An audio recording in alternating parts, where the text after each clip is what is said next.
بسم الله الرحمن الرحيم. اللهم صل على سيدنا ونبينا ومولانا وحبيبنا محمد رسول الله صلى الله عليه وعلى آله وأصحابه ومن والاهم بإحسان إلى يوم الدين وسلم تسليما كثيرا. أما بعد، السلام عليكم ورحمة الله تعالى وبركاته. وعليكم السلام ورحمة الله تعالى وبركاته. الحمد لله على نعمة الإسلام، الحمد لله على كل حال. wole ba wuso barkada bikin lako yadal kana bolanke ono yanja gureza pa kana ka Ahmad al-Bashiru kana pazano mungoke asahaba mungoke ka gonu ko zage gili ka bankake. Aujourd'hui c'est le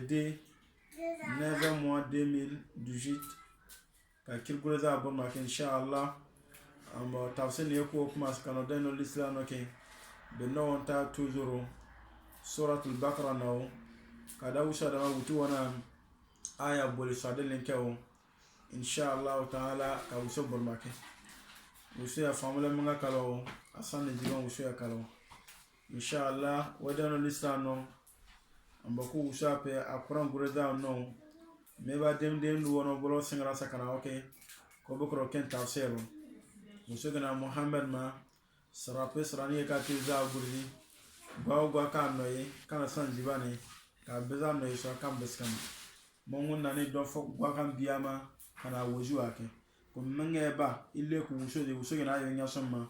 ayo gaso ayo srama ke ya bunya ba sobe aya wora bunya kana yokiso wuso ntare jahannama shi wuso woju aro dan ku tana baziwa manga. Amin. So ni matul islam alo. Amin.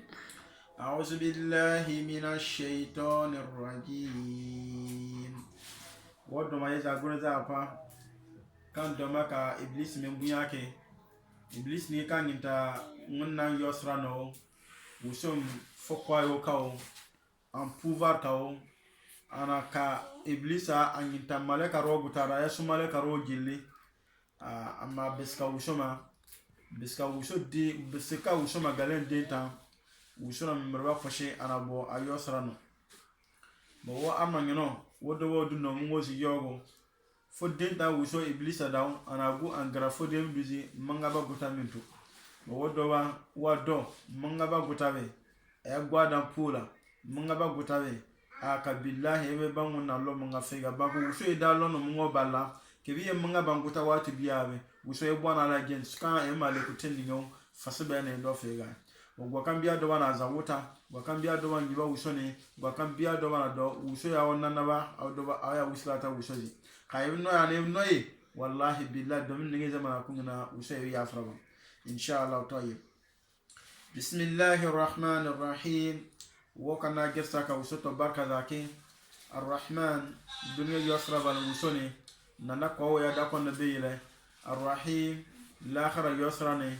wallahi rahim ne mawe nimam ajabra zan la fega nima ginte yasra gintem ko usha rahim ne ma keo ebe bolanye ebe bolan zano balla me dunya nemawe rahman nemawe nana kwa ya da kona beyele biska usoma zano saraka uso zano manbano allah akbar no gini ya da kona rahman nemawe ma rahim nemawe khasatan lil mu'minin bonu ko saraka uso no uso badini na no gaso rahim nemano mo kana o gilli uso ka rahim nemawe aw kan grawji uso kan waye uso yo gaso ayosra no wojero wakin lako. Amin. Now tayyib surat al-Baqara aya ko wonu wutin ofere aya bole sadeli ke wonu wutin ofere ka kirgure za burmaki masaluhum usogina da chefalo on chefalba burgrabe ke masali lazi adungwa burgraya istaw qad naran gwani kun ashepe falamma adaat ma hawlahu tene ko shewa yo ma hawlahu foka gana na burshema gilli amiya na yem fasana nya kun da lay mushibin kaso kan nu shew nurake amiya na fokwa wo ye fok shewka yo be foka gana na burshema gilli be amiya kuma sana yitemdo zahaba allah bi nurihim munanikem sew nura wa tarakahum anato fi zulmatin mushkino la yubsiruna miya wala yembe ben bone chafurba burgranna munna naka wa quran gure zaano masaluhum da munafika ba chafurba burgabe ke masalil ladhi adungwa burgranya istawqad naran gwani ka shape falamma adaat taniku shewayo ma hawlahu an yana burma fofu ka gana bur shama gilibi amiya yayin zahaba allah bi nurin tamdu muna nake shem nura shawlifi amiya fasi da mushigano wa tarakahum muna natu ya fi zulmat mushiro la yusiruna miya ulay summun batilo buqum tikiro umyun buro fa hum la yarjiuna nawno badama na bona wusige do figa ne jumun nawo nawno madama na bona wusige so onuzumun na srazawo madama na bona wusige so tako ya na mumino sawoten bunni tako ya na nyama sraka no bunni ambo ahmadul bashir geza no mungon ngoko turaba onuzun nabiya ge ka sraka tako ya na nyama mboro bunni nawno badama na bona wusige na taburo zibe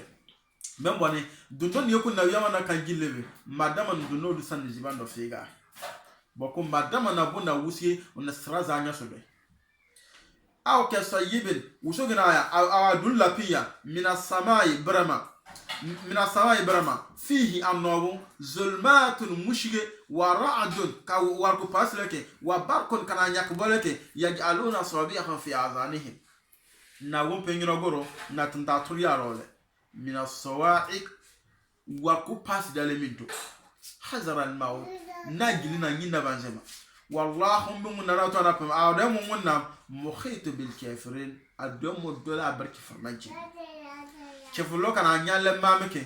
on kana manga busule mameke munna ngina adamu munna modola barna wono make fasibara ne akuna munna le wodano lisana takura baku kangibaza kangiba usu billah wana bana nyakuna wana bona dangargala billah dinta manga bana nyakuna usule manga ni kebe nyakuna ba billah usu yawra kalewo buya ni kebe ya nyakuna ba wallahi usu yawra kalewo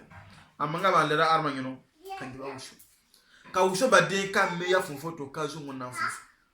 ka me ya funfo ya to ka zungu na funfo billah be usu agbara pia yakadul barq tin yoku wako wana zo yahtafu unyagarabaya absaruhum amiyaro kullama adaa lahum mashawfi wako ana wako nyak bole biya wako yole biya be iya gane zo ano pore untano pore wa iza azlam kum mushike wazirilla wa iza azlam alaihim kum mushike wazirilla qawmu ya gane ke wallahu sha Allah usogina kayamun nan noy la zahaba bisam'ihim aw kellan tolloya wa absarihim akene miyaroya inna Allah dawonna be ala kulli shay'in qadir munna dole bar fo kwa wadano lisano fa banguna pangan garaji billah munna panga kana kirbake wallahi abur fo kwa yuma e fo kwa ubur fasban munna anu munna ni maburawo fasban munna panga burawo kon gusha niya saka defa wallahi seconde tan munna ne ma burboyema wadano lisano munna ne magana kabun nonton do kan biana keza kalnege duke wa kan biana to amba manga bana kenta wa kan biana to an wutan jene an wannan dinawe ana kama kana do nana nyamuro lisama dina na nyamuro dugu shabana pinya awlo ya ayuhan nas aw ya arma nyino e bodo rabbakum aw ka zazawo allazi aw de bizan ngeya khalaqakum kan nanaba anakawo zaninge ka ya nanaba allazi khalaqakum bizan ye ka ya nanaba ya wallazina min qablikum kazadinem duke bizan nge so kalle ka zanon nanaba gonu kun chenfo be ma won borkene an ayana dinta burbu mu'min sirakalma billah oto ko ngiwa usonde na arma ngino ya yuhannas arma ngino ibudu rabbakum kazwazawo allazi bizani khalaqakum bizani ka ya wonnanaba arma ngino jawo nginta wo zay wonnanaba boku kiri wonnanaba kinni ko akirba nyafo ben figa nginta wo ka kaya do ko yella de tangina nginte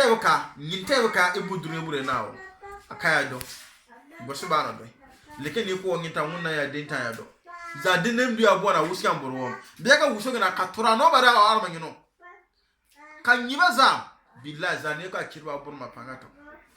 zani ku kawara whatever billahi fasba ne bola wo fega munna yasra wa dama na anye ka wo arma ngino me ya fu fakai munna yasra wa dama ye ka wo arma ngino ka wo me ya fu fakai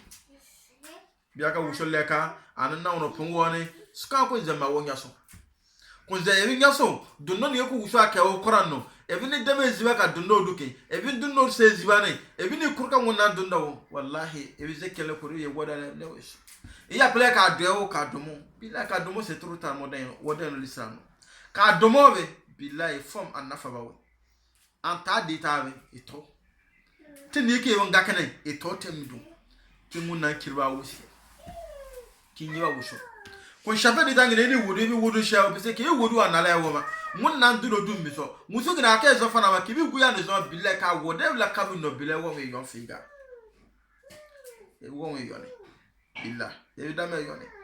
biya ka wusha bana pensan saya aw allazi adab ja'ala lakumul arda firasa aw adab zaniye kun atara boku anakawan bo pirfawo allazi ja'ala lakumul arda firasa ben zaniye ka wona do ben zaniye ben chirninye kun atara boku ambo pirfawo anakawo billahi was samaa bina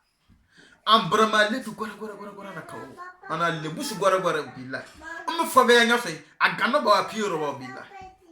nam ngaya minto wallahi do asraka la naso arma ni firma zenas ba warun da billahi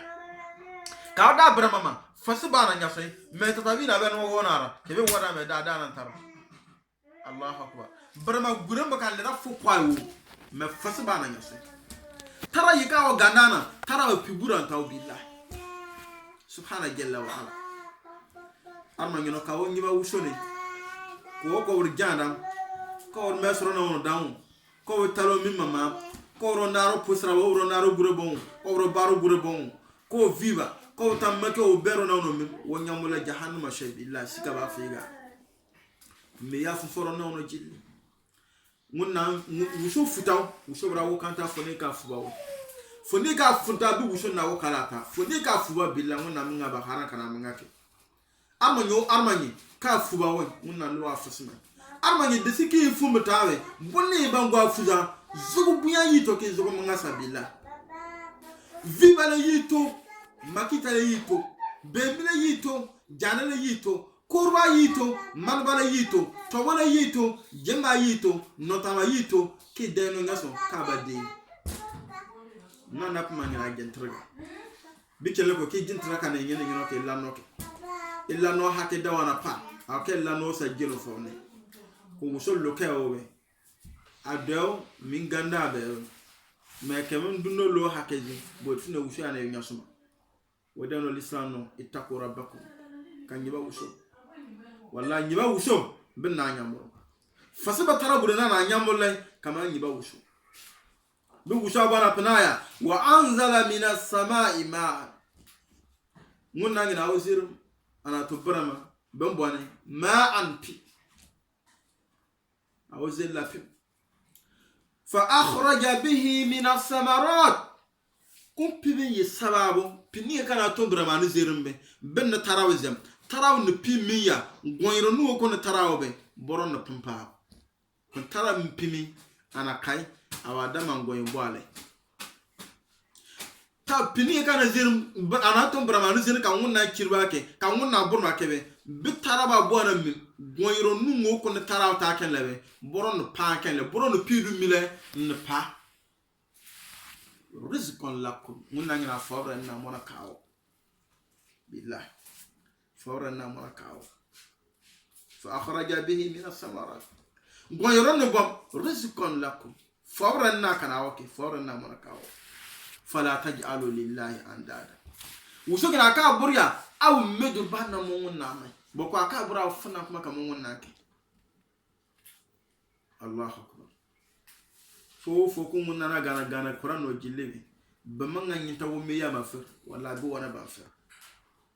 la ilaha illallah muhammadur rasulullah sallallahu alaihi wasallam wusogana fala taj'alu lillahi andadan akabra umedu bana munna ma akabra ufana kuma ka wusoke wa antum ta'lamun umbe aw kasete ba donwe fonu ka wonu zumude mgo no nafa ba wo fega mgo no bolen ka wo fega mgo no yosra dinta manga ba mgo ni ma dinta manga ba won amwa kasete ba do wa in kuntum fi raib mi wusa wana pinya aw me kabura ni sika ba mimma nazalna ala abdina ka foni kumo jena kan lo muhammadu be Quran gurezaabu fa utobe surati min mislihi kabu sura dinta khaliya ana boko ka Quran surati boko kabur aya deni aya ni ka ya boko ka wunna aya ro kono Quran no loke wad uswada ko min dunillah ka leza no bur ka buta no bur ka chi no bur no wunna ben in kuntu sadiqin kay ka wasrabur fa in lam taf'alu usugina meka do arma nyoro ka won na ban wala taf'alu awu abasu fatakunna kan yiba shayya allati bi shaninga waqudu hannasu anyuko arma nyoro wal hijara kaman bala jaro ko iddat munna ngina na ba mo makenda ya lil kafiruna kifuluma khasa na ba ko mo makenda kifuluma khasa me bana do wan ko adabo usugina jahannama be anyonkobe arma nyunom wal hijara kaman bari jaro me wodure nyonto wodure nyonko bembane tawona puya wa nyonko yewa sepene uso agazoro na ono